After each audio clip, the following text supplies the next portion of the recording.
Joe Digenova, former CIA chief John Brennan, was leading the counterintelligence operation against Trump, by Jim Hoft for thegatewaypundit.com.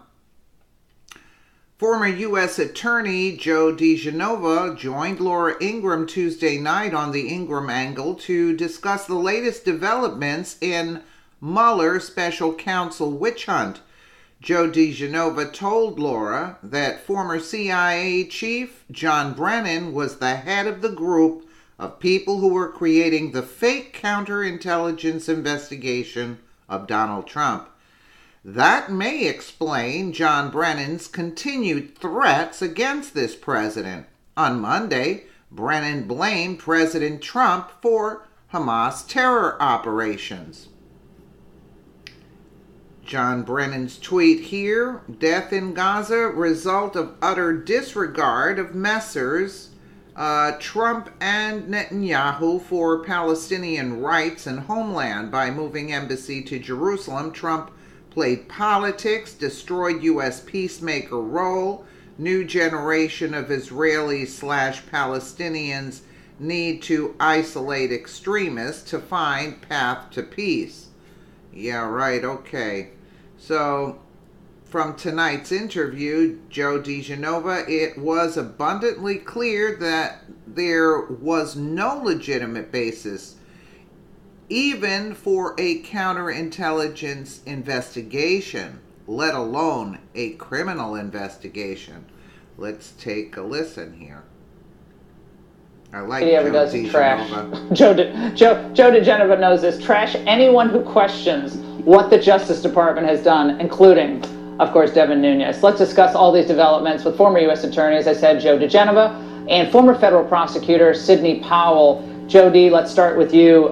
This was wild. I mean, we learned yesterday that the FBI had approached Oleg Deripaska in September of 2016 and floated this collusion theory to him involving Manafort. Manafort's colluding with the Russians. He just basically laughed them out of the room. He's like, I don't even like Paul Manafort. That's ridiculous. As far as we know, not revealed in any way to the FISA court. If it was, they should come clean on that. And now new concerns about this source that they were trying to keep quiet. Where are the state of things now? The state of play now is that it is abundantly clear that there was no legitimate basis even for a counterintelligence investigation, let alone a criminal investigation.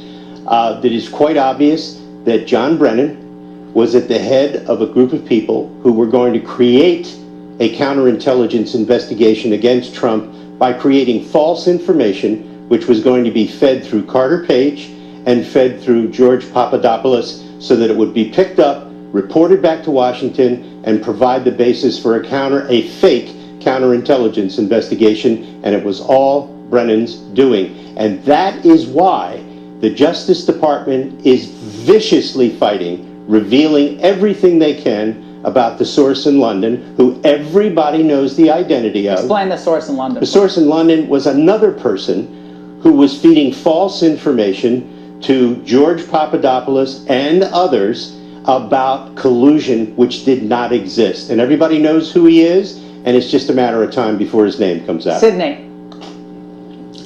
Yes, they are manufacturing it all. I think they started with the abuses of the FISA intelligence.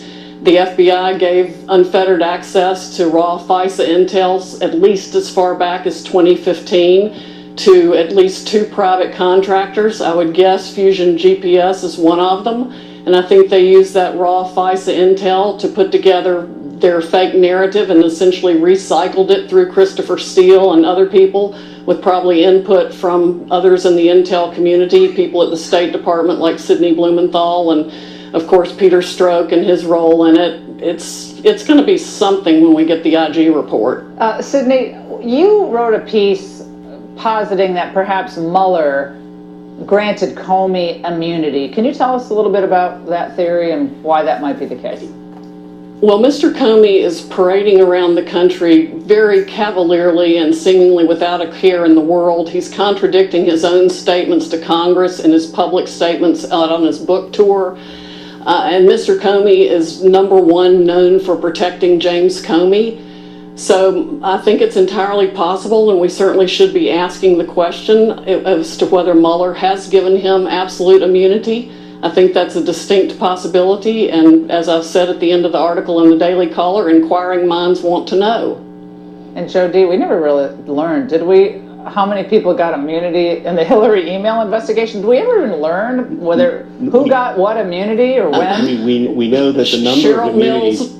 Yeah. Yes, we know that a great number of people got immunity who never should have gotten immunity. But I want to get on something that Sydney said that's really important. People don't realize that there are 2 court opinions from the FISA court in which the court outlines how illegally FISA intelligence information was given to private contractors that the FBI was using. All of that was designed for the unmasking and then the leaking of the names, and that was all done by private contractors. The FISA court objected to it, and it never stopped.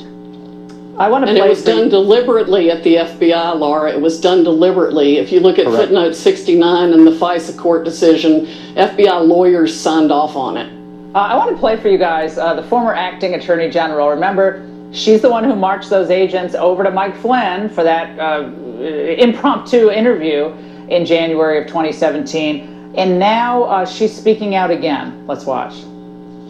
There is a time-honored tradition at the Department of Justice, at least since Watergate, that is not partisan, that there is a wall between the White House and the Department of Justice when it comes to criminal investigations or prosecutions. And there have been moments where there's been a slip here or there, but everybody has recognized that that's aberrational, that the rule, the norm is that the White House doesn't have anything to do with criminal investigations. Joe. Sally Yates is full of it. Not only that, let's remember how this whole thing got started. She claimed that Flynn violated the Logan Act by doing everything that was perfectly legal. Where is she on John Kerry, on foreign soil? Yeah, have we heard from her on that? Where's Sally Yates on John Kerry and the Logan Act? And Hillary Clinton. Sally Yates is an embarrassment to the Department of Justice. She's a hot dog lawyer who never should have been acting attorney general. Sydney, want to tee off on Sally Yates, one of our favorite people? Go ahead. One of our favorite people, yes, helped frame General Flynn, barred the Inspector General from any access to the National Security Division of the Department of Justice when the machinations were happening, and Bruce Orr was running a back channel between the FBI and Christopher Steele after Christopher Steele was fired from the FBI for lying to them. Of course, none of that was revealed to the FISA court in any of the approvals, and she signed at least one of them. Sydney, Sydney, when I'm listening to Sydney, don't you just want her to say, "Oh, bless her heart"? You're one step away saying, "Oh, bless your heart, Sally. I love you, but boy, did you screw this up." Yeah. But she's a partisan. She's a partisan animus toward this president. Sally Yates is a partisan hack who had an animus toward Donald Trump, and she let it infect the professional work of the Department of Justice, and I believe that some of the things she did were criminal. Thanks to you. That's why she was brought in. So that's Sydney's She was theory. a consigliere. Oh, she was brought in specifically to do that stuff. Absolutely, Sydney's absolutely exactly. Right. Everything always goes. Laura, you got to check out my new website, creepsonamission.com. Oh, well, catchy title, Sydney. Thank you. Former CIA director, by the way, John Brennan. Did you notice that one of the things when they said in the beginning that if this IG report comes out, this is what's going to destroy Mueller's case, so to speak? Why did they delay the IG's report? Because they were going after Hillary emails? Are you kidding me? You see what I'm saying? Who's delaying that IG report from coming out? Who's delaying it? That's what I'd like to know. Let me know what you guys think in the comments below. And again, thank you so much for watching.